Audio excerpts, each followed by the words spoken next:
Assalamualaikum warahmatullahi wabarakatuh. Alhamdulillah alladzi hadana lil Islam wa ja'alana muslimin. Segala puji bagi Allah Jalla Jalaluh yang telah menjadikan kita orang-orang Islam, menunjukin kita jalan yang lurus sehingga kita tidak memohon kepada pepohonan,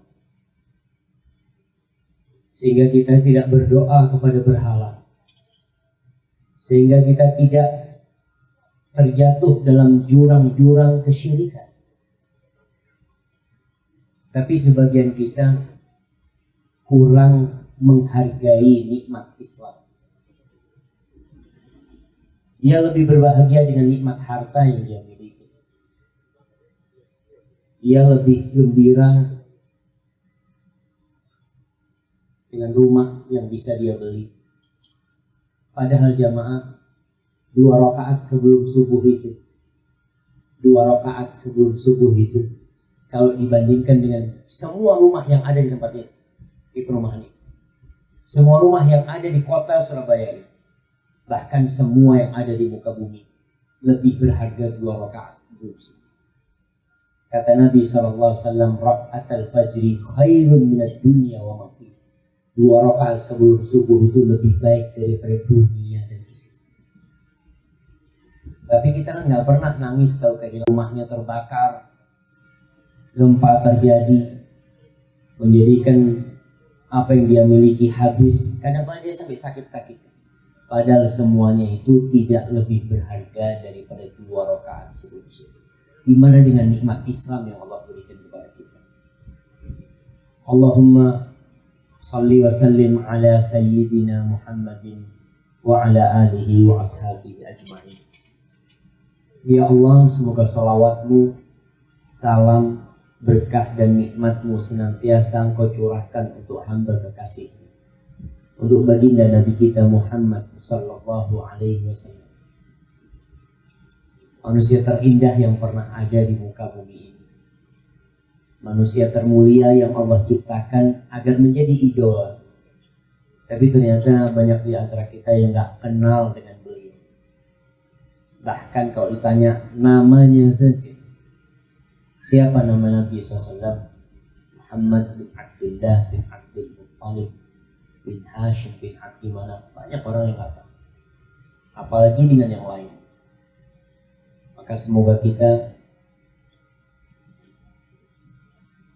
diberi karunia untuk bisa meniti jalan Rasulullah Sallallahu Alaihi Wasallam.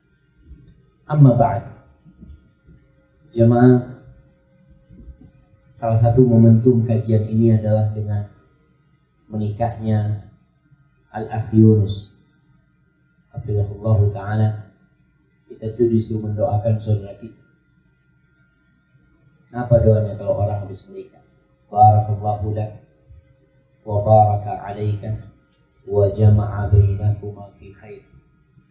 Barakallahu lak wa baraka alaika wa jama'a bainakuma fi khair. Subhanallah. Semoga Allah memberikan berkah kepadamu dan di atasmu berkah itu juga ada, dan mengumpulkan kalian dalam kebaikan. Ada suami istri yang bertahan sampai mati, tapi rumahnya seperti neraka. Kenapa bertahan? Sayang sama anak-anak.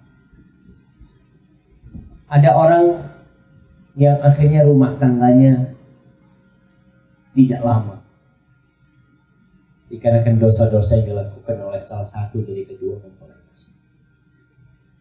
Maka kita doakan semoga pernikahan Al-Akh Yunus diberkahi oleh Allah dan dijaga sampai kelak Allah mencabut nyawa kedua. Antum mau kemana? Mau nyusul Yunus? Kayaknya banyak mau nyusul ini, insyaallah. Sampai waktunya nanti insyaallah. Sabar. Jemaah, kalau tadi disampaikan oleh pembawa acara, biasanya kita akan berbincang tentang bagaimana menjadi muslim yang kafah. Karena memang banyak di antara kita itu yang Islamnya setengah-setengah. Bahkan ada yang seperempat Islam. Bahkan yang Islamnya habis dari diri kita. Contohnya ada orang Islam nggak sholat, Muslim Pak, oh nggak sembahyang katanya, itu belum dapat hidayah. Ya berangkat sholat. Kita lihat di Lombok, di situ ada satu daerah, kemarin waktu kita ke sana, dapat informasi ada kampung namanya Waktu Teluk. Mereka sholat hanya 3 waktu. Kira-kira apa sholat? 3 waktu. Maghrib, isya, subuh. Masya Allah itu. Mereka Jumat, Idul Fitri, Idul Adha. Lebih parah lagi. Dan di situ ada gurunya yang menanggung. Artinya sudah nggak apa-apa kalian sholat seperti itu, nanti saya yang menanggung. Ada ternyata banyak pemahaman-pemahaman dalam agama ini yang perlu diluruskan. Kita ini apakah sudah kafah Islam kita? Sebagian orang berpikiran agama Allah itu hanya ngurusin pernikahan. Kapan agama dipakai? Mau nikah, terus mati, sama bagi warisan. Setelah itu agama nggak pernah hadir dalam kehidupan dia. Di kantor dia nggak ada Islam, di perdagangan dia nggak ada Islam, di perusahaan dia nggak ada Islam. Subhanallah. Apakah memang seperti itu? Begitu sempitnya Islam itu. Padahal Allah mengatakan ya ayyuhalladzina amanu udkhulu fis-silmi kafah. Wahai orang-orang yang beriman. Bayangkan, ini orang sudah beriman. Alhamdulillah kita semua sudah beriman. Lalu kata Allah udkhulu fis-silmi kafah. Kalian semua yang udah beriman ini masuklah ke dalam Islam secara kafah. Bukan hanya penampilannya yang Islam, bukan hanya cara ngomongnya yang Islam, tapi semuanya Islam. Penampilannya Islam, lisannya Islam, pekerjaannya Islami, rumah tangganya Islami, usahanya Islami.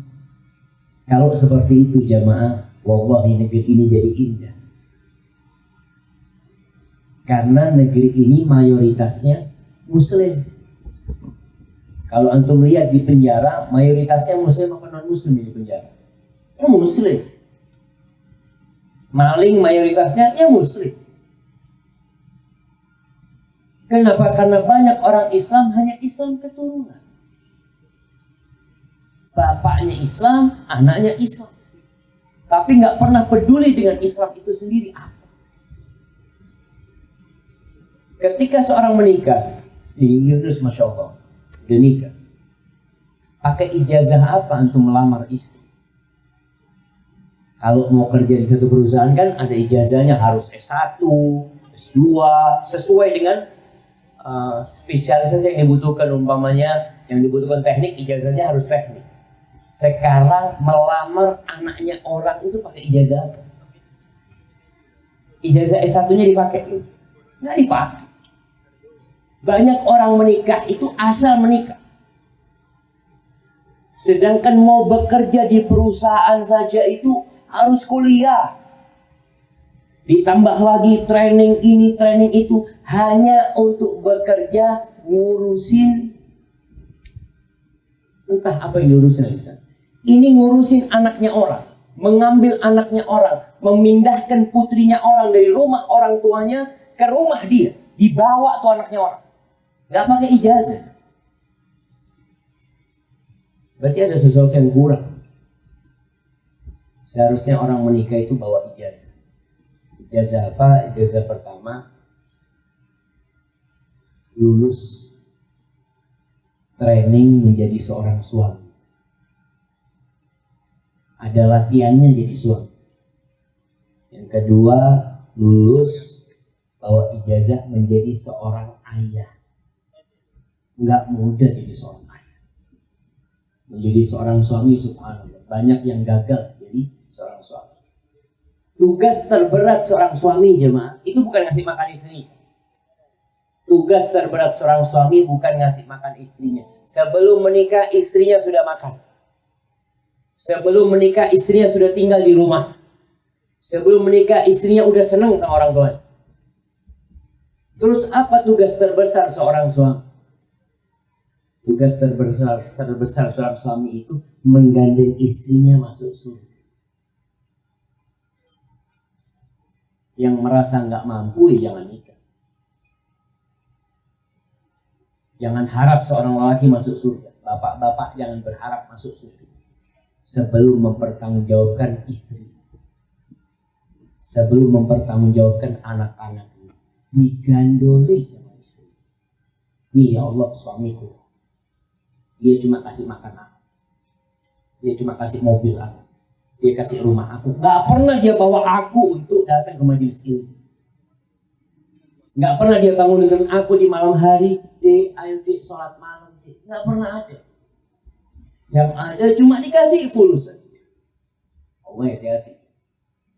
Rasul SAW mengatakan kullukum ra'in wa kullukum mas'ulun an ra'iyati. Setiap kalian adalah pemimpin dan setiap kalian akan dimintai pertanggungjawaban atas apa yang dia pimpin. Dan Allah mengatakan kepada Rasul SAW dan kepada orang-orang yang beriman, ya ayyuhalladzina amanu qu anfusakum ahlikum. Wahai orang-orang yang beriman, selamatkan diri kalian dan keluarga kalian dari api neraka. Antum bisa bayangkan kalau terjadi gempa, apa yang akan dilakukan oleh seorang suami? Dia akan bawa istrinya berlari meninggalkan rumah. Rumah yang dia bangun ditinggal sama dia. Nggak urusan sama rumah. Yang penting awakmu selamat. Ketika dia punya anak, dia akan peduli bagaimana menyelamatkan anaknya jangan sampai tertimpa oleh bangunan itu. Rumah itu mau hancur, mobil itu mau hancur, mau terbakar, nggak ada urusan. Yang penting anak, istri anak, dan anak-anak selamat. Itu dilakukan manusia di dunia. Tapi yang Allah inginkan adalah menyelamatkan anak dan istri dari api neraka. Nih, menjadi muslim yang kafah harus tahu dia. Tugas dia sebagai seorang suami apa? Nabi alaihi salatu wassalam itu bukan cuma ngurusin masjid. Bukan cuma berzikir di masjid.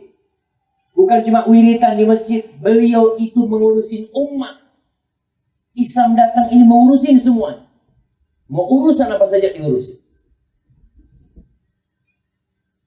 Para ulama ahli tafsir ketika menafsirkan Qu anfusakum ahlikum nara, jagalah diri kalian dan keluarga kalian dari api neraka. Apa kata mereka? Alimuhum wa adibuhum. Ajarin mereka. Ajarin. Istrinya diajari, anaknya diajari, dididik, diajarin etika dan adab, bagaimana menghadapi kehidupan ini, bagaimana selesai dari ujian. Karena sejatinya hidup ini dari awal sampai akhir ujian. Nggak ada istirahat kita di sini, jauh. Yang mau istirahat di dunia susah di akhirat. Alimuhum mu'addibuhum. Bagaimana orang tua mau mengajarkan kepada anaknya ilmu kalau dia nggak pernah belajar? Ingat, belajar Islam yang kafah. Islam yang kafah itu Quran tuh yang 30 juz. Udah selesai nggak kita baca? Betapa romantisnya suami istri kalau habis maghrib atau habis subuh dia tadarus sama istrinya, duduk, yuk deh. Istrinya yang baca, suaminya yang baca arti. Jelaskan, gak paham, tanya sama ustaz. Suami gak bisa ngajarin istrinya, dek, ana minta maaf, ana gak bisa baca Quran. Terus terang, ana salah didik orang tua. Tapi supaya ana gak ditanyain sama Allah, ana mau panggilkan guru, ustazah ngajarin. Segala hal harus dia lakukan supaya dia lepas tanggung jawab. Anak-anak seperti itu.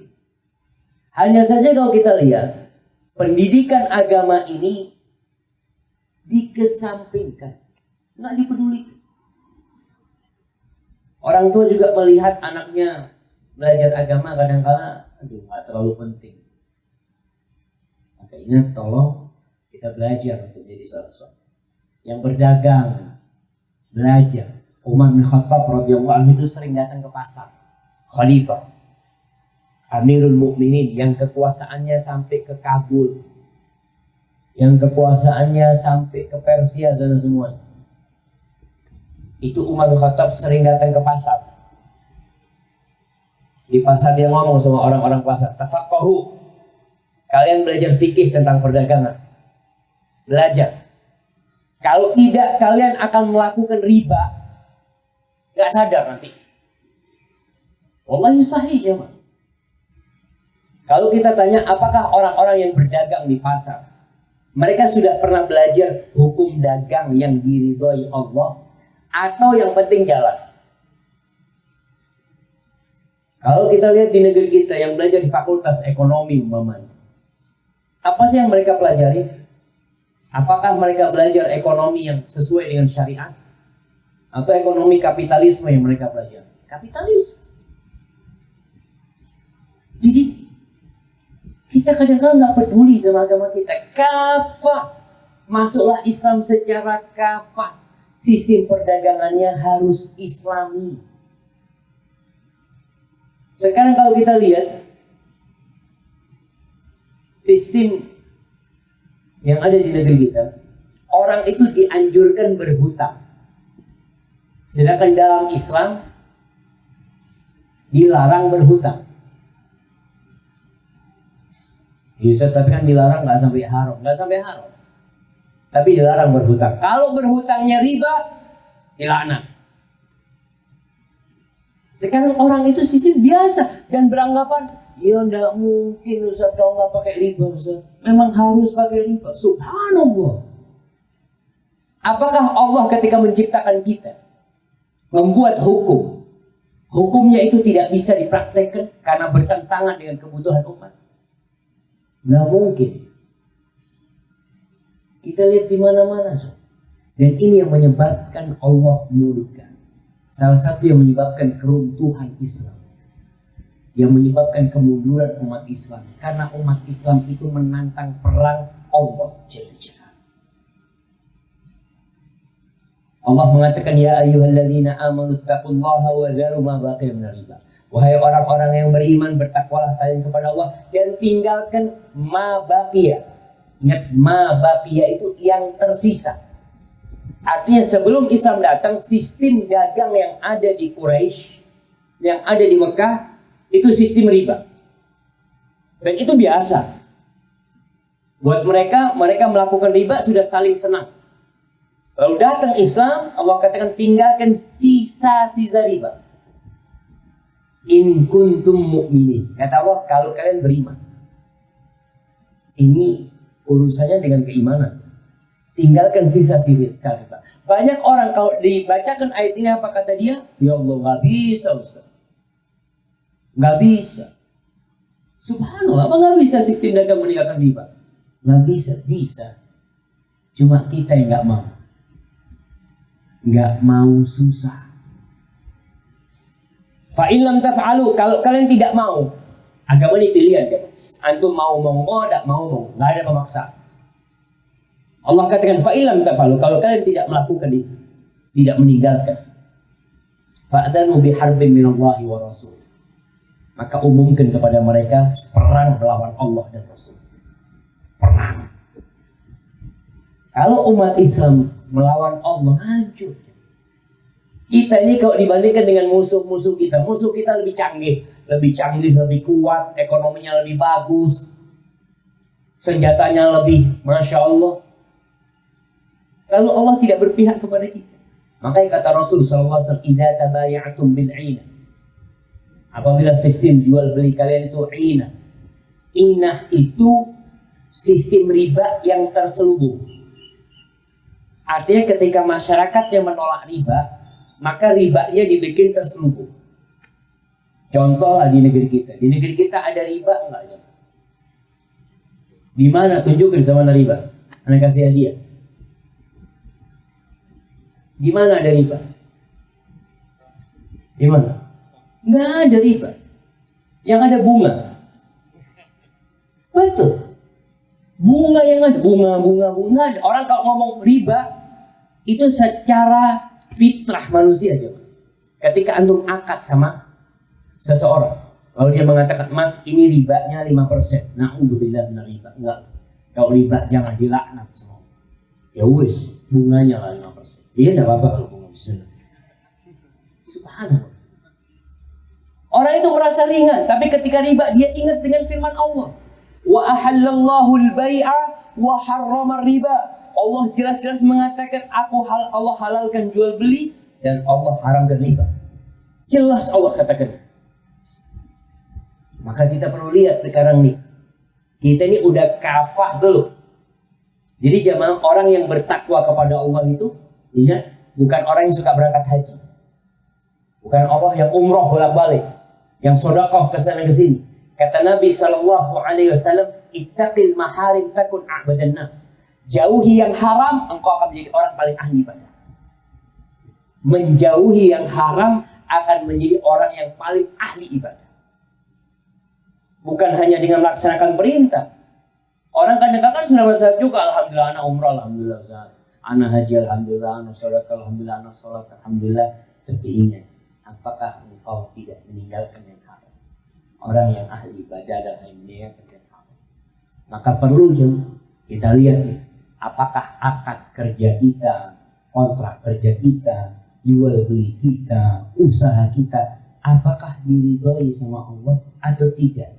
Karena pesannya Allah, masuklah kepada Islam secara kafah. Bukan hanya wiridnya yang Islam, bukan hanya sholatnya yang Islam, tapi berdagangnya pun Islam. Bagaimana kita akan tahu? Ya belajar. Mau nggak mau kita harus belajar. Makanya ayat yang pertama turun itu apa sih? Iqra. Baca. 2 kali Allah katakan Iqra. Bismi rabbikal ladzi khalaq. Khalaqal insana min 'alaq. Iqra wa rabbukal akram. Belajar. Supaya kita tahu tuh, tadi yang kata Nabi SAW, idza tabaya'tum bil 'ina. Kalau sistem jual beli kalian adalah ina, riba yang tersuruh. Wa akhadtum adnabal baqar. Wa raditum bizar'. Kalian memegang ekor-ekor sapi. Kalian senang dengan pertanian kalian. Para ulama menyebutkan ini adalah kiasan orang sudah merasa nyaman dengan posisi dia, dengan tempat dia, dengan kedudukan dia, sudah merasa nyaman. Dia merasa nggak kurang apa. Wa taraktumul jihad, dan kalian meninggalkan jihad di jalan Allah, meninggalkan perjuangan di jalan Allah. Apa kata Nabi SAW? Sallatallahu alaikum dhullan. Allah akan menimpakan kepada kalian kehinaan. Hina kalian. La yanzi'uhu. Ingat. Kita ini mayoritas di Indonesia. Coba. Kita mayoritas. Tapi seakan-akan minoritas. Allah akan menimpakan kepada kalian kehinaan. Sampai kapan? Sampai kalian kembali kepada agama kalian. Tadi. Masuk kepada Islam secara kafah. Baru ketika itu Allah Jalla Jalla akan mengangkat kehinaan itu. Jadi yang menyebabkan hina itu kita sendiri.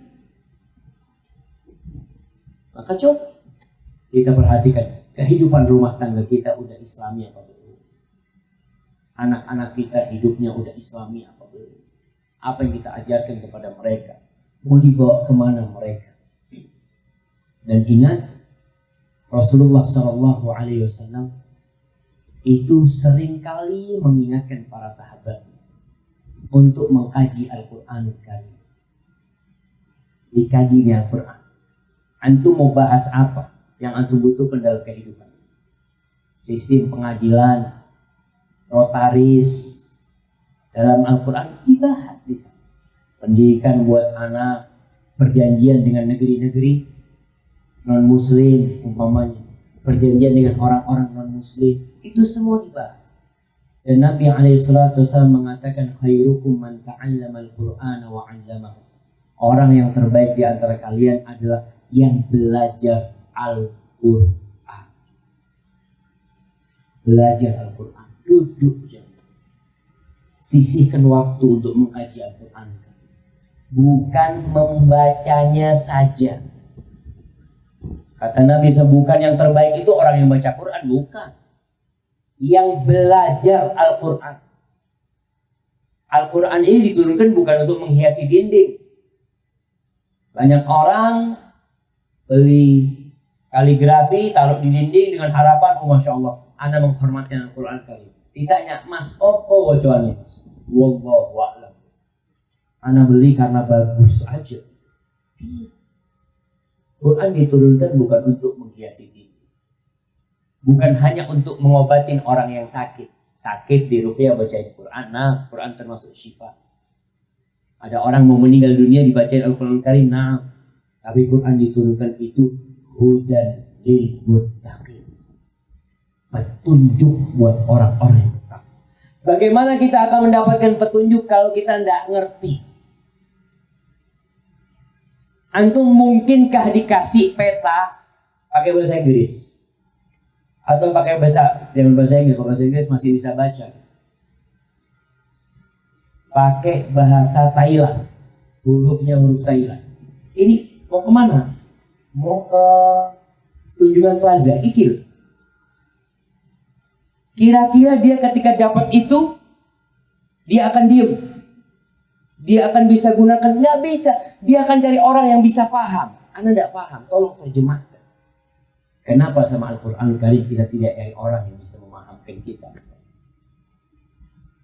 Baca Quran dari Alif Lam Mim, dari Al-Fatihah terus, sehingga paling tidak jemaah kita jadi paham mana yang Allah inginkan dari kita dan mana yang Allah tidak inginkan dari kita. Rasulullah SAW mengatakan khairukum man ta'allama al-Qur'ana wa 'allama.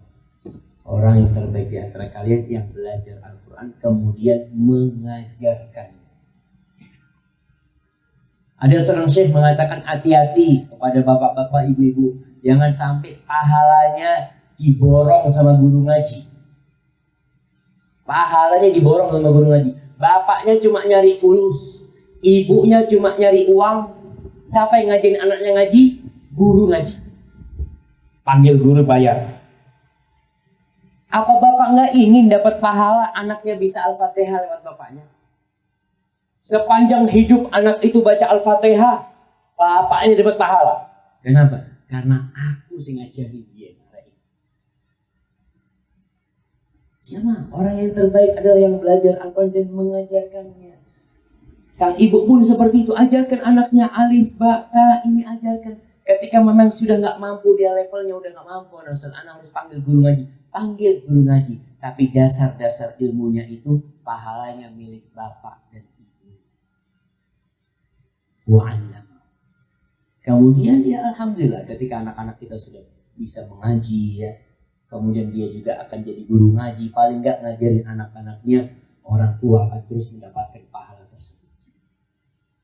Kemudian dalam hadis yang lain Rasul sallallahu alaihi wasallam mengatakan, innallaha yarfa'u bihadzal kitabi aqwaman wa yadh'u bihi akharin. Sesungguhnya Allah mengangkat dengan kitab ini, dengan Al-Quran, suatu kaum, dan Allah merendahkan kaum yang lainnya gara-gara Al-Quran.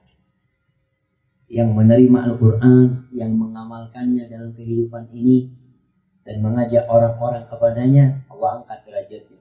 Tapi yang tidak peduli sama Al-Quran, yang maunya karoknya sendiri, maka Allah akan hinakan dia. Hebatillah. Maka kembali kepada yang awal tadi kita bicara, Islam juga berbincang tentang urusan rumah tangga. Gimana sih urusan rumah tangga? Ada seorang suami yang menceraikan istrinya 10 kali, tapi dia masih serumah sama istri. Padahal dalam Islam di surah Al-Baqarah apa kata Allah? At-talaqu marratan. Cerai itu yang boleh rujuk cuma 2 kali. Setelah tolak yang ketiga nggak bisa rujuk. Nggak bisa rujuk. Sampai kapan? Hatta tankiha zaujan ghairah. Sampai istrinya menikah lagi sama orang lain. Karena ada orang tua. Kemarin ada yang telepon sama Ustaz, ibu ana nyuruh ana rujuk sama istri ana. Padahal ana sudah nyarikan dia 3 kali. Ibu ana ngomong rujuk oleh ibu sing nanggung dosane. Bisakah seperti itu dalam Islam? Nggak ada, semua nanggung dosa sendiri-sendiri. Jangan sampai ada orang antum berzina, anak yang nanggung dosa. Sudah, tak bayar, anak sih nanggung dosa. Mungkin itu terjadi? Nggak ada. Kullu nafsin bima kasabat rahim. Tapi kenapa ibu ini mengatakan kepada anaknya, nah Allah itu maha pengampun, nah Allah itu maha pemaaf, nah sudah engkau rujuk, Allah maafkan nanti. Padahal Allah mengatakan hatta tankiha zaujan fala tahillu, enggak halal itu istrinya. Kalau sudah dia menceraikan 3 kali, enggak halal, haram istrinya. Tapi ternyata banyak di masyarakat, banyak wanita yang cerita, Ustaz, aneh diceraikan ada 10 kali sama suaminya. Dulu saat masih belum ngerti, ya itu. Mau belum ngerti, kalau sudah tahu menikah dan lafaz cerai itu adalah menceraikan, ketahuilah bahwa saya cerai itu yang boleh rujuk hanya 2 kali. Yang ketiga nggak boleh rujuk. Berkaitan dengan rumah tangga juga. Kata Nabi SAW, salatun jidduhunna jiddun wa hazluhunna jiddun. Kata Nabi SAW, ada 3 hal yang seriusnya serius, yang guraunya serius. Yang pertama nikah, yang kedua tolak, yang ketiga rujuk. Jadi kalau ada seorang suami SMS istrinya, Dek, aku ceraikan kamu. Istrinya sudah nangis-nangis, suaminya ngomong, aku tadi gurau, Dek. Cerai itu jatuh. Ingat. Banyak yang nggak tahu karena nggak belajar agama. Nggak belajar. Dia hanya belajar urusan dunia. Makanya kata Allah Subhanahu wa taala, kebanyakan orang itu ya'lamuna zahiran minal hayatid dunya. Yang dia pahami adalah yang zahir dari kehidupan dunia. Bagaimana supaya dia sukses? Bagaimana dia modal sedikit dapat untung banyak? Bagaimana dia bisa bikin ini kemudian dijual? Kebanyakan manusia itu hanya mengetahui tentang zahirnya kehidupan dunia. Wahum 'anil akhirati hum ghafilun. Dengan kehidupan akhirat mereka lalai, nggak urusan. Maka ingat, udkhulu fis silmi kafah. Maka rumah tangganya harus Islami, harus tahu tuh hak-hak istrinya. Para wanita ketika menjadi istri, wanita itu mudah masuk surga, tapi kenapa banyak yang masuk neraka? Wanita itu mudah masuk surga, tapi kenapa kebanyakan wanita masuk neraka? Wanita pun harus belajar gimana aku menjadi istri. Mau tidak mau, aku akan meninggalkan suamiku. Atau suami akan meninggalkan dia dengan kematian. Itu satu kepastian. Sekarang bagaimana menjadi seorang istri? Kata Rasul SAW, idza sallatil mar'atu khamsa wa shamat syahraha wa ata'at zawjaha wa hafizat farjaha qila laha udkhulil jannah min ayyi abwabil jannati syi'ti. Apabila wanita salat yang 5 waktu, haknya sama Allah, salat 5 waktu. Wa shamat syahra, dia puasa di bulan Ramadan. Banyak wanita punya hutang puasa Ramadan nggak pernah bayar. Saat Anda punya hutang 20 tahun yang lalu, dia puasa di Ramadan, ya pokoknya selama dia nggak datang bulan dia puasa. Ketika datang bulan dia nggak puasa. Dan tidak pernah dibayar hutangnya. Maka dia akan susah masuk surga. Punya hutang. Apabila wanita sholat 5 waktu, puasa di bulan Ramadan, ini haknya Allah. Wa ata'at zawjaha, dan dia taat sama suaminya. Jadi para wanita ini, Allahu Akbar, memiliki kewajiban taat dan patuh kepada suaminya 100%. Selama tidak dalam kemaksiatan. Dan ingat, para orang tua yang menikahkan putrinya, nggak boleh dia intervensi. Kalau si wanita sudah menikah sama anak laki, sudah. Yang menjadi pemimpin di rumah tangga itu siapa? Suaminya. Yang harus ditaati di rumah tangga itu adalah suami. Kalau sang bapak ngomong, nak, bapak kepingin engkau ke rumah. Lalu suaminya mengatakan, jangan deh. Mana yang harus ditaati? Suami. Kadang-kala sang ayah ngomong, nah, aku lihat setelah menikah engkau kok agak kurang ajar sama bapak. Kok nggak nurut lagi? Maka seorang wanita perlu minta maaf sama ayahnya. Ayah, mohon maaf ayah. Ayah yang menyerahkan aku kepada dia. Di situ ada serah terima. Seorang ayah ketika mengatakan kepada menantunya, zawajtuka wa ankahtuka makhtubataka binti, dengan mahar sekian, aku nikahkan engkau, aku kawinkan engkau dengan putriku. Di situ ada serah terima. Surga dan neraka seorang anak wanita ini jadi ke suaminya, bukan ke bapaknya lagi. Jadi kalau bicara taat dan patuh, suami selama tidak bertentangan dengan perintah Allah, taat. Yang keempat, wa hafidat farjah, dia menjaga kehormatan diri. Sekarang ini banyak dengan adanya medsos ya, maka para wanita harus menjaga diri sebelum menikah dan sesudah menikah. Ketika dia sudah menikah, sudah teman-temannya yang nggak ada urusan sama mereka di-delete. Kalau bisa keluar juga dari medsos kalau memang nggak ada perlunya.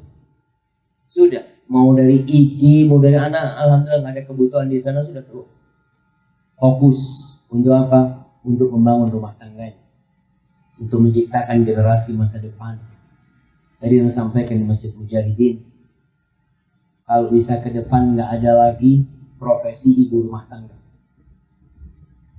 nggak ada lagi profesi ibu rumah tangga, karena profesi ini dilihat sebelah mata. Jadi kalau ditanya apa profesinya, profesinya saya bekerja menciptakan generasi masa depan. Jadi dipikir kerjaan ibu rumah tangga itu kerjaan yang ringan. Dia mempersiapkan pemimpin negeri, dia mempersiapkan masa depan. Jadi bukan lagi ibu rumah tangga. Maka apabila wanita memenuhi 4 hal ini, dia jaga kehormatan dirinya, dia tidak mengizinkan lelaki masuk ke rumahnya kecuali ada suaminya, kecuali dengan izin suaminya. Dia tidak berhubungan dengan lelaki kecuali yang dia perlukan, dan itu pun ada izin dari suaminya. Maka akan dikatakan kepada dia, udkhulil jannah, silahkan masuk surga. Milih perempuan ini dari pintu mana saja engkau mau. Pintu surga ada berapa jemaah? Ada berapa? 8. Antum mau masuk dari pintu mana? Perempuan itu punya kesempatan masuk dari pintu mana saja. Kalau laki-laki ahli sholat, ya masuk dari pintu sholat aja. Ahli sedekah masuk dari pintu sedekah. Perempuan punya 4 kriteria, bebas masuk surga. Allahu Akbar. Tapi kenapa kebanyakan perempuan di neraka? Mudahnya masuk surga, tapi ternyata masuk neraka juga mudah bagi wanita. Kata Rasul sallallahu alaihi wasallam, uritun nar, ditampakkan kepada aku neraka. Fa idza aktsaru ahlihan nisa. Ini perempuan perlu belajar bagaimana menjadi seorang istri. Kebanyakan penghuni neraka ternyata wanita.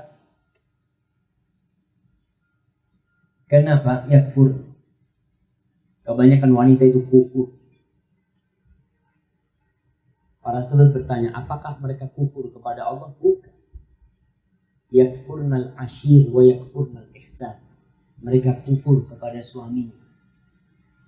Mereka kufur kepada kebaikan suami.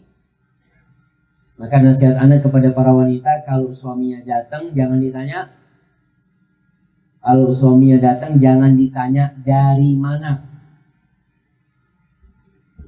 Tadi pertanyaannya apa? Mau apa? Ada yang dingin, ada yang panas. Kenapa? Ketika ditanya dari mana, baru nyampe keselip tulungan teh. Terus ditanyai dari mana? Dari sini. Ketemu siapa di sana? Ketemu fulan, kata dia. Ngomong apa aja sama fulan? Aku tadi nggak nerekam omongannya. Karena kadang-kadang perempuan itu ingin semua yang dibicarakan tahu. Maka dirubah sekarang. Suaminya datang ditanya, Mas kepingin apa? Setelah itu biarkan suaminya cerita sendiri.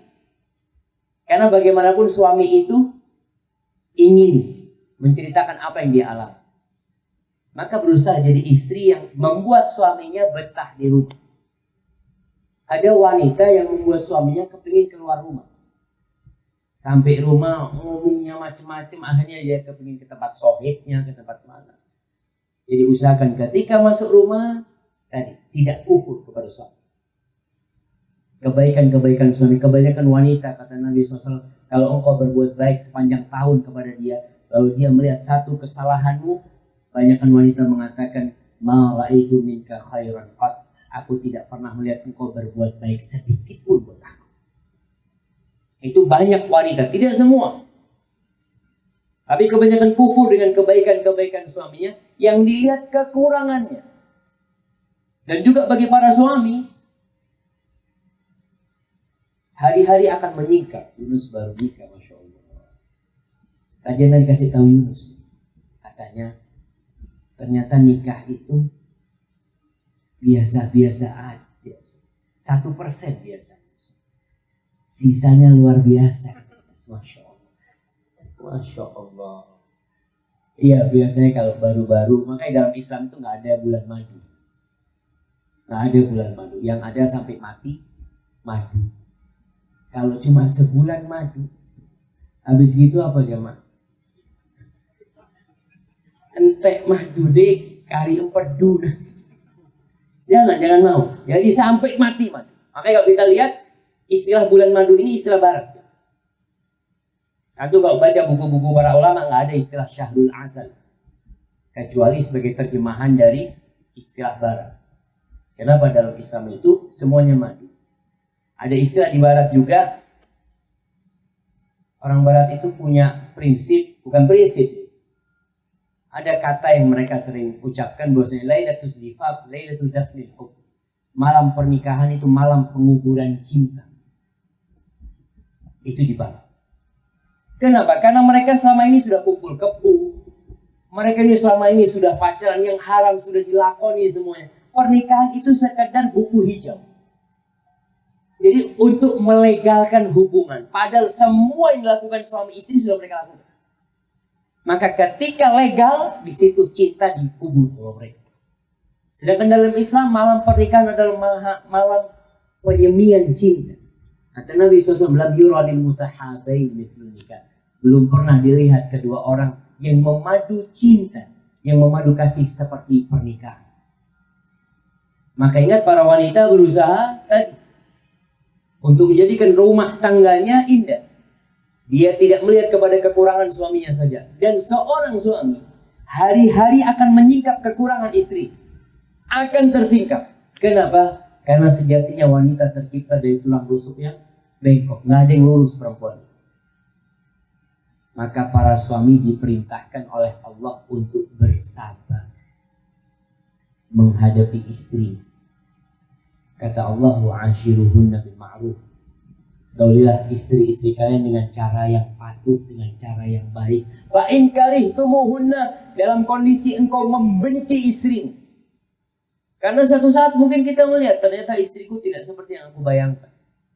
Ternyata istriku punya ini, ternyata istriku kayak gini macam-macam. Apakah kau ceraikan istrimu? Enggak, kata Allah. Sabar. Fa'asa an takrahu syai'an wa yaj'alallahu fihi khairan katsiran. Kata Allah, bisa jadi yang kalian benci, di situ Allah jadikan banyak kebaikan buat diri. Sehingga dalam rumah tangga ini setengah isi setengah kosong. Jangan dilihat kosongnya, tapi lihatlah kepada kelebihan pasangan itu. Kemudian yang terakhir jemaah, berbicara tentang Islam yang kafah.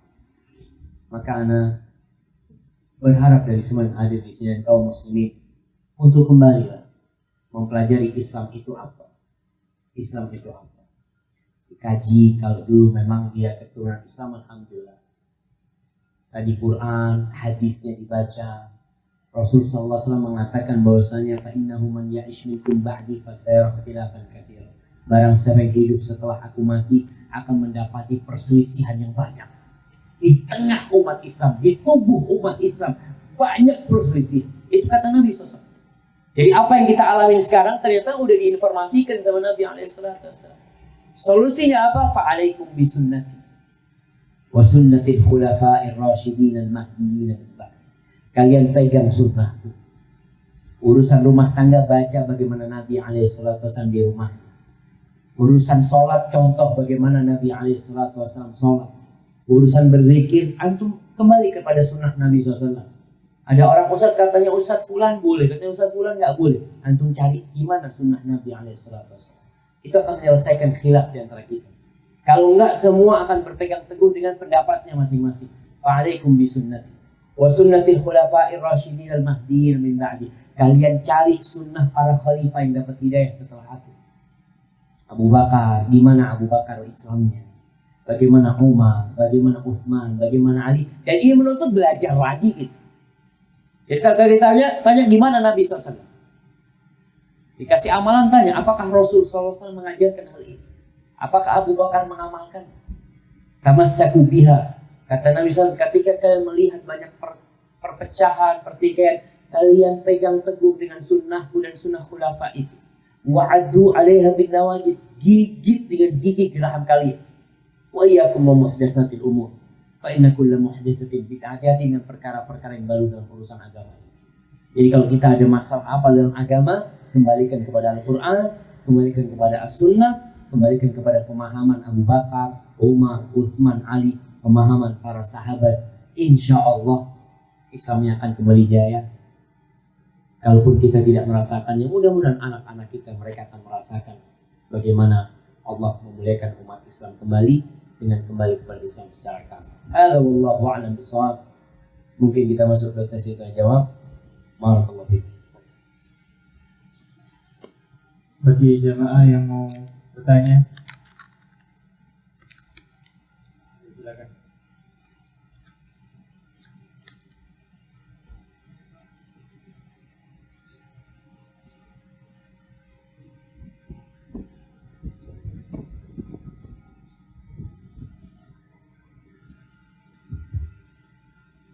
Allah ya, nah lihat sebagian sudah mulai merem-merem ya, makanya anak silahkan. Ada yang sudah merah matanya, kita santai aja jamaah. Kalau yang belum makan mungkin boleh sambil makan, jangan apa-apa.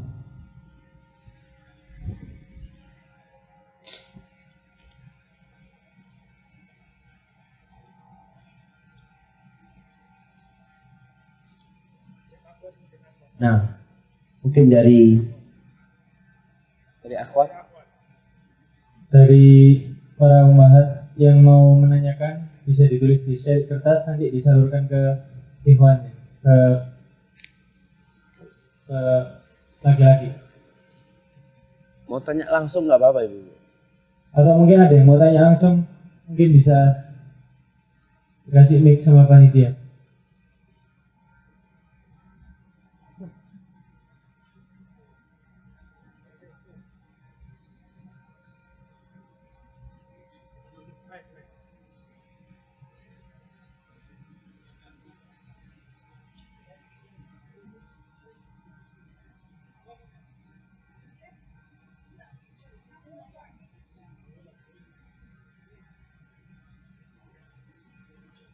Tes.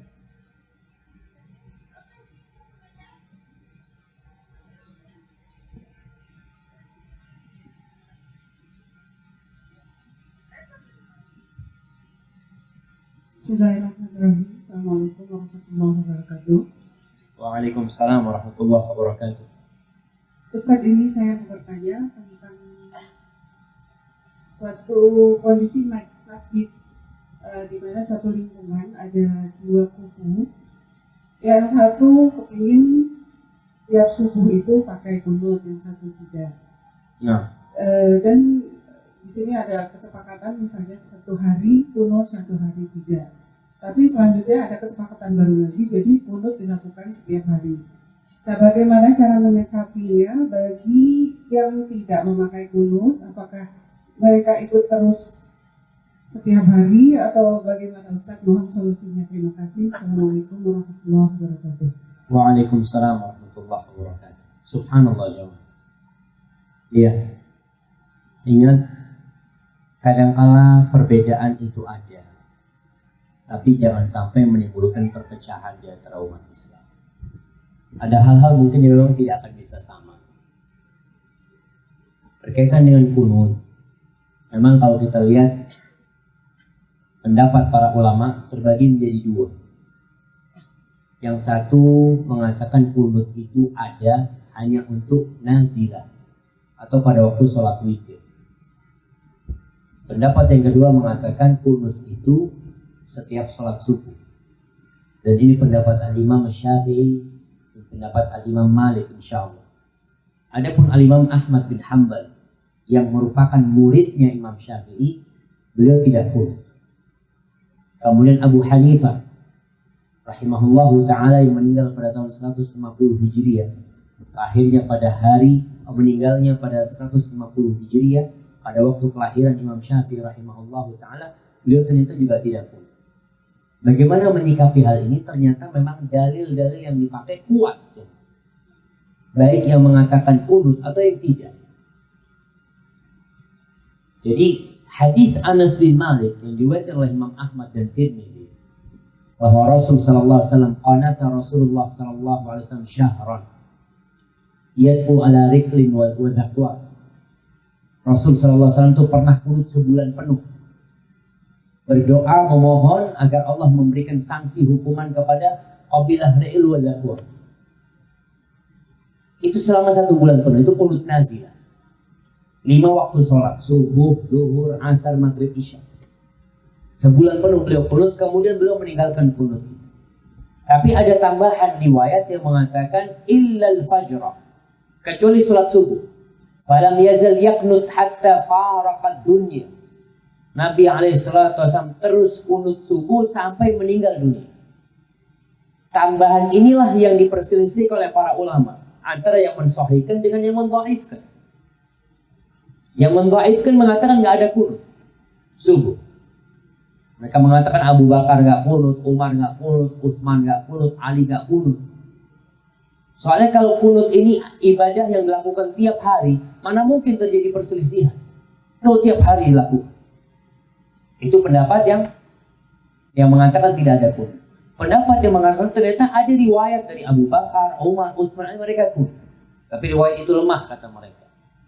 Terus bagaimana sikap kita sekarang di masjid yang kunut tiap hari? Atau sikap orang yang berpendapat kunut itu sunnah tapi masjidnya nggak kunut? Seperti orang yang berangkat haji dan umroh 40 hari. Ada kunut nggak di Mekah? Nggak ada. Di Madinah nggak ada kunut. Apa yang harus dilakukan? Berlapang dada menerima perbedaan ini. Imamnya kunut, kita ada 2 pilihan. Yang pertama, kunut bersama imam, ikut mengamin. Ketika kita bermakmum, tugas makmum ini mengikuti imam, maka ikuti imam kunut. Pendapat kedua mengatakan imam kunut, kita nggak usah ikut kunut. Itu 2 pendapat. Walaupun Anda lebih menguatkan pendapat yang ikut bersama imam kunut. Karena hadis Nabi SAW, innama ju'ilal imam liyu'tamma bihi, imam itu dijadikan untuk diikuti. Selama yang dilakukan imam itu ada dasarnya sebenarnya, walaupun diperselisihkan, tugas makmum ya ikut. Dan sebaliknya, orang yang bermakmum kepada imam yang nggak kunut, apa yang harus dia lakukan? Ya dia ikut nggak kunut, karena dia makmum posisinya. Jangan gawe dewe, enggak, anak mau kunut sendiri, imamnya nggak kunut. Antum sekarang kalau sholat sendirian, tafadhol. Antum ini makmum, tugasnya makmum itu ikut imam. Dan jangan sampai permasalahan ini menjadikan perpecahan. Karena Anda masih ingat ketika Anda baru lulus pondok, jemaah, Anda berangkat ke Kalimantan naik kapal feri di sini. Subuh Anda jadikan imam, Anda nggak kunut. Habis assalamualaikum itu bangun lagi jemaah, ayah tidak sah semuanya, tidak sah. Yuk, koma, banjir. Anak ngomong kenapa kata dia? Enggak, karena nggak kunut. Gimana kalau katakan orang yang nggak kunut tidak sah? Bagaimana kalau sholat di Masjidil Haram? Apakah nggak sah sholat? Maka di sini masalah pemahaman agama ini seharusnya kita lebih mempelajari. Kalau memang ada ruang untuk beda pendapat, ya monggo saling menghormati dan menghargai. Tidak dibesar-besarkan. Dan juga tidak ada pemaksaan kehendak. Mamanya enggak harus kunut, mamanya. Yang enggak boleh kunut. Kalau memang masalahnya ada khilaf, ya sudah, kalau imamnya kunut ya kita ikut kunut. Imamnya enggak kunut ya kita enggak kunut. Enggak perlu dibesar-besarkan. Mungkin seperti ini. Jadi Anda lihat sikap kita, kalau memang imamnya kunut, makmum tadi ada 2 pilihan, dia tidak kunut. Tapi Anda lihat pendapat yang lebih kuat, dia ikut mengaminkan bersama imam. karena imam dijadikan untuk diikuti. Dan terus sambil menjaga komunikasi dengan saudara-saudara kita yang mungkin memang ada perbedaan pendapat, kemudian berusaha untuk saling mendoakan agar Allah menjaga kerukunan umat Islam. Hadza wallahu a'lam bishawab.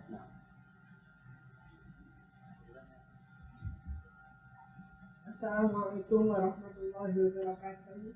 Waalaikumsalam warahmatullahi wabarakatuh. Mau tanya Ustaz mengenai bunga riba tadi. Kalau orang menyimpan uang di bank atau deposito karena takut sesuatu di rumah, takut kehilangan atau apa, tapi bunganya itu tidak diambil Ustaz. Diambil untuk diberikan kepada orang yang membutuhkan, untuk bayar kontrakan atau untuk Masya Allah. Bayar kontrakan. ya untuk membayar kos-kosannya orang yang membutuhkan. Oke, Bukan siap. untuk Nah, kita sendiri. bukan Orang yang pribadi.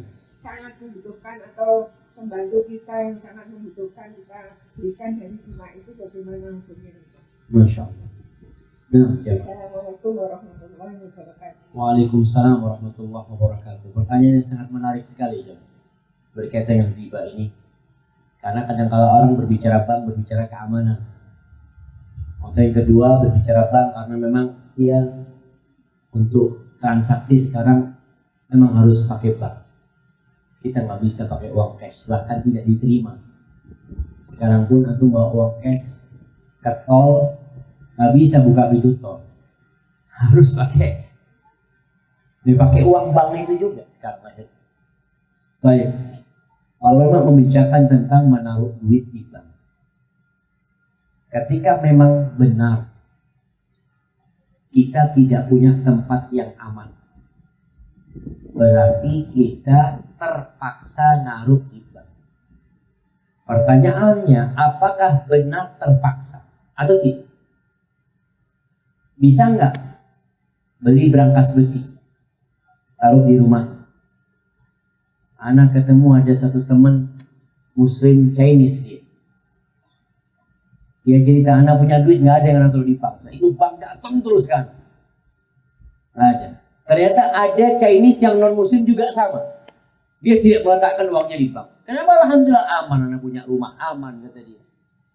Jadi lihat kondisi. Kalau memang terpaksa silahkan. Terpaksa. Kenapa saya katakan seperti itu? Karena uang kita ketika kita taruh di bank, mau tidak mau kita menjadi pemodal bank. Uang antum itu dipakai sama bank. Kenapa sekarang orang yang naruh duit besar di bank itu dikasih fasilitas yang bagus sama bank? Kasih kartu ini, kartu ini, kartu ini. Dia masuk kemana gratis semua. Karena bank mendapatkan manfaat dari duit antum. Maka para ulama mengatakan kalau terpaksa jangan sampai deposit. Karena deposit itu artinya duit kita nggak bisa diambil sampai jangka waktu yang ditetapkan 3 bulan. 3 bulan itu bank ini ketika dapat dana segar dia langsung pinjamkan kemana-mana aja. Artinya antum memodali bank untuk melakukan riba. Padahal tujuan antum kan tadi untuk keamanan. Jadi kalaupun harus naruh di bank, jangan sampai dengan sistem deposit. Para ulama menjelaskan, kalau bisa kita jangan taruh di bank kalau urusan keamanan. Belikan emas, belikan apa? Sesuatu yang mungkin bisa diletakkan di safety box-nya bank. Taruh safety box-nya. Artinya ketika kita taruh di sana barang berharga, surat berharga, itu bank tidak bisa pakai. Makanya ketika bank tidak bisa pakai, kita harus bayar. Karena dia tidak dapat keuntungan apa-apa untuk naruh di safety box. Kemudian ketika kita naruh, kemudian ada bunganya. Setelah tadi Anda sampaikan terpaksa naruh di sana. Salah satunya mungkin pusat untuk transaksi. Kalau untuk transaksi, tolong yang ditaruh itu yang memang untuk transaksi. Artinya kalau yang berputar dari duit dia itu cuma 5 miliar, jangan taruh 20 miliar. Karena berarti yang 15 miliar itu nggak pernah dipakai transaksi. Itu yang dipakai oleh bank. Dan bank itu kalau tahu fulus itu muter, bank itu nggak berani pakai. Karena bisa suatu saat ditarik itu dulu. Mereka juga berpikir hal itu. Jadi ketika ada bunga, yang harus dilakukan adalah bertobat kepada Allah SWT. Jadi bunga yang kita ambil itu jangan disodakohkan. Dia Pak dibuang. Tapi buangnya tadi kasihkan fakir miskin. Untuk maslahat umum. Ada orang miskin gak punya rumah atau ada jalan rusak, kasihkan. Bukan sodakoh. Tapi membersihkan diri kita dari dosa riba. Membersihkan diri kita. Kalau niat sodakoh, dosa gitu. Karena innallaha thayyibun la yaqbalu illa thayyiban. Allah itu maha baik dan Allah tidak terima kecuali yang baik. Kita tahu ini hasil riba, kemudian kita niatkan sodakoh. Dan ketika antum bantu orang miskin dengan uang riba itu, jangan bergembira, Anda sudah bantu orang. Seharusnya bantu orang itu pakai duit yang bersih. Antum bantu tuh orang dengan duit yang memang harus antum lepas. Maka ketahuilah, kalau kita ingin membantu orang miskin, usahakan membantu memang dengan uang kita. Yang memang di situ Allah akan berkahin kita. Allah akan lipat gandakan. Kalau pakai uang riba, kita sedang membersihkan diri dari dosa. Maka hati-hati jemaah. Kita itu akan dihisab pada hari kiamat yang besar dan yang kecil. Semuanya akan dihisab. Tidak ada yang terluputkan. Allah mengatakan, فَمَنْ يَعْمَلْ مِثْقَالَ ذَرَّةٍ خَيْرًا يَرَهُ وَمَنْ يَعْمَلْ مِثْقَالَ ذَرَّةٍ شَرًّا يَرَهُ. Sebesar semut kecil kebaikan akan Allah datangkan. Dan kita akan melihatnya. Sebesar semut kecil dari keburukan, kita pun akan melihat. Dan berkaitan dengan riba ini, tolong jangan diremehkan ya, Nabi minta jangan sampai. Karena dosa riba ini, kata Nabi SAW, dirhamul riba, 1 dirham riba yang dimakan oleh seorang hamba, wa huwa ya'lamu, dan dia tahu ini hasil riba, asyaddu min 36 zaniya. Kata Nabi SAW, itu lebih parah daripada 36 kali berzina. 36 kali berzina. Mungkin sebagian anak untuk bila berzina, moga dijaga anak keturunan anak dari zina. Tapi dia melakukan riba. Padahal itu lebih parah daripada berzina. Maka pelajarin agama kita dengan baik. Hukumnya dikaji semuanya. Sehingga paling tidak kita bisa jaga diri jemaah. Jangan sampai ada yang haram yang masuk ke keluarga kita. Jangan sampai istri kita makan yang haram, anak kita makan yang haram. Karena daging mana saja yang tumbuh dari yang haram, neraka lebih pantas buat tempat dia. Barakallahu fikum. Mungkin yang bisa Anda sampaikan. Assalamualaikum Ustaz. Ada yang saya tanyakan tentang pernikahan Ustaz. Bagaimana kalau ada seorang suami yang mengatakan atau cerai, tapi yang saya dikatakan awakmu tak tinggal, terus ayo nak pengadilan, itu hukumnya bagaimana Ustaz? Nah. Assalamualaikum warahmatullahi wabarakatuh. Waalaikumsalam. Masya Allah, ini pertanyaan terakhir katanya, Masya Allah. Baik. Iya. Gimana kalau suami sering ngomong sama istrinya, awakmu tak tinggal, atau ayo ke pengadilan. Dua ucapan ini dalam perceraian itu ada 2 lafal yang keluar dari suami. Yang pertama, ucapan yang jelas-jelas cerai. Dan kedua, ucapan kiasan yang multi tafsir. Kalau yang katakan cerai, aku pisah engkau, aku talak engkau, itu berarti cerai. Walaupun dia nggak niat. Tadi, serius dan humornya sama. Tapi kalau kata-kata yang multi tafsir, yang masih bisa ditafsirkan macam-macam, diperlukan niat. Seorang suami mengatakan, wis kono mulai.